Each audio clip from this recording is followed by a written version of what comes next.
All right, welcome back. We continue right here on the #1 Cochran Sports Showdown. This is off-season time. NHL trade rumors. We've heard a couple of reports. Josh Yohe of The Athletic came out with one, as well as his counterpart in Minnesota, about Phil Kessel potentially heading to Minnesota, which is his home state, with Jack Johnson for a couple of guys who are okay. They both make a lot of money. Actually, Rask is not okay. He's kind of a mess, I think. Bottom line is, this is something that has been discussed. Kessel has a no-trade clause, which means he could say no to it. Jeff Hathhorn, do you think this is a good move if it goes through? Well, this specific move? This specific move, you're trying to get more. It's like you're trying to get rid of Jack Johnson than you are trying to trade Phil Kessel.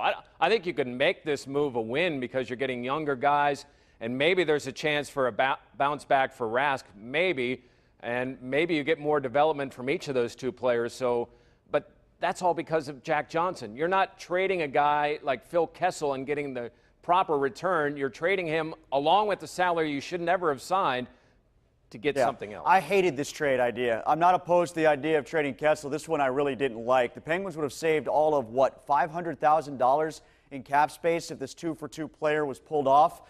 I don't think Phil Kessel, a player of his import and magnitude, and the only thing you get back is minimal cap space return and a forward who is a bad cap contract as opposed to a defenseman.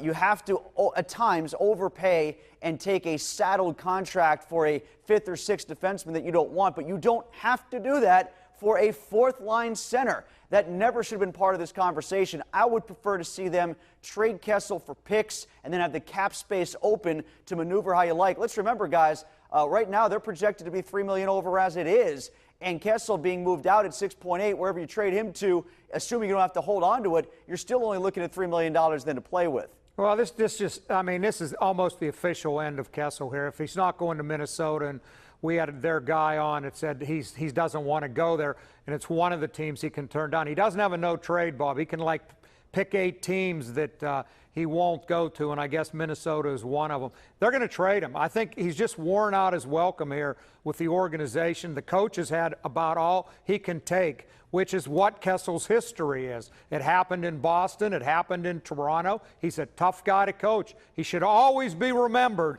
as a hero here because he helped them win 2 cups. But, my God, it's beyond time to make a move. And, Ron, correct me if I'm wrong, but didn't Michael Russo, when he was on with you as well, say words to the effect that Zucker, who a lot of people like, he's fast, he can score a little bit himself. Yeah, I thought had a down year. But I believe Russo also said, for as good of a guy as he is purported to be, doesn't exactly take coaching well himself when it comes to getting back and playing defense, that he thinks offense way too much as well? I mean, I guess he said that. Sometimes a change helps, but there's no doubt that Sullivan has had enough of Kessel. You know, Kessel doesn't even practice hard. It's the old Allen Iverson's practice. Who needs practice? Kessel just sets a bad tone for the rest of the team as far as what I hear. You know what? Kessel was his best when he was at the 3rd line with the HBK. And he was all by himself, and he was the star of the line. And maybe he needs that because I always thought he looked better with Malkin. I want to ask you guys real quick. You have 30 seconds. Start with you, Tim, around the horn. Let's talk about Stanley Cup prediction because it's Boston, it's St. Louis. It begins game 1 tomorrow. What do you like?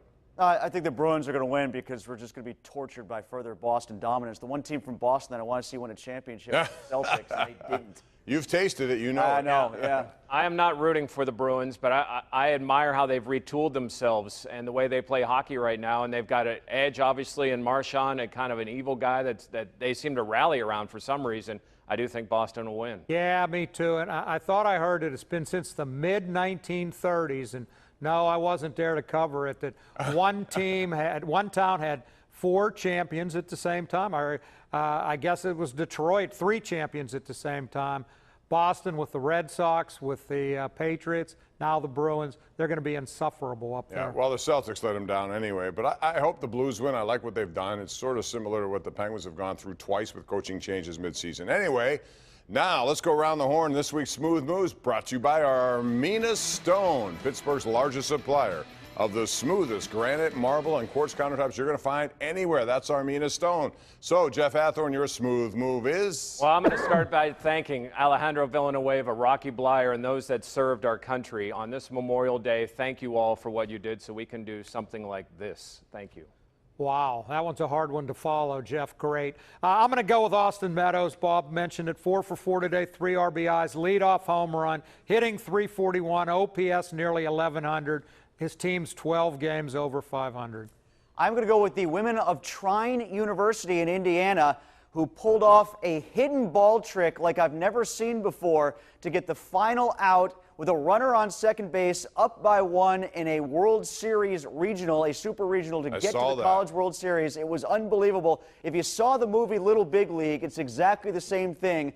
Pitcher fakes a throw to try to pick off a runner at second base. They act like the ball gets free and goes into the outfield.